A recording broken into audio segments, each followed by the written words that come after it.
The message arrived on a Tuesday morning, burning through every satellite, every radio tower, every screen on Earth simultaneously. It was not a greeting. It was not a question. It was a declaration. People of Earth. The Varek Empire hereby reclaims dominion over this world. 6,000 years ago, we seeded your species as an experiment. The experiment is concluded. Surrender within 72 hours or face total orbital annihilation. In the United Nations Emergency War Chamber beneath New York City, General Marcus Cole sat completely still. Around him, 40 diplomats and military commanders erupted into chaos, shouting, crying, praying. Cole did not move. He read the message a second time. Then a third. Then he picked up his coffee, took a long sip, and set it down with a quiet clink. "Gentlemen," he said calmly, cutting through the noise like a blade. "They gave us 72 hours. That means they are afraid of something. Afraid people don't give warnings." The room went silent. Dr. Rachel Horn, lead astrophysicist at DARPA's Classified Orbital Defense Division, pulled up the tactical display. The Varek fleet was enormous, 200 warships arranged in a crescent formation beyond the moon. Their energy signatures were off the charts. By every known measurement, humanity should have been finished. But Rachel had spent 11 years preparing for exactly this. "They don't know what we built," she said quietly to her team. "They left 6,000 years ago. They have no idea what we became. Because humanity had not been idle. Not for one single generation. Wars had been fought, yes, brutal, terrible wars, but each one had pushed the species to innovate faster, think sharper, adapt harder.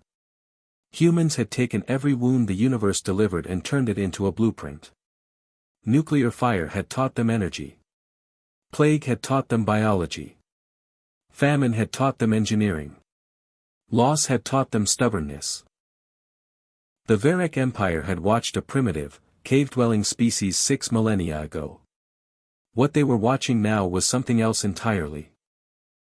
At hour 47 of the countdown, Admiral James Whittaker launched the opening strike, not from Earth, but from 300 hidden satellite platforms positioned throughout the asteroid belt, built over 20 years under the code name Project Shepherd. The Varek fleet barely had time to register the threat before 17 of their forward warships went dark simultaneously, struck by a coordinated kinetic and directed energy assault of devastating precision. On the Varek command vessel, Supreme Commander Zelrith stared at his tactical display in genuine disbelief. His kind had not faced real resistance in 4,000 years. His empire stretched across 60 star systems. And yet, these fragile, short-lived, biological primitives had just killed 17 of his ships in under 9 seconds. "How?" he whispered. His science officer's voice was barely steady. They planned this, Commander. These were prepositioned. They anticipated our formation. They've been preparing this defense for decades."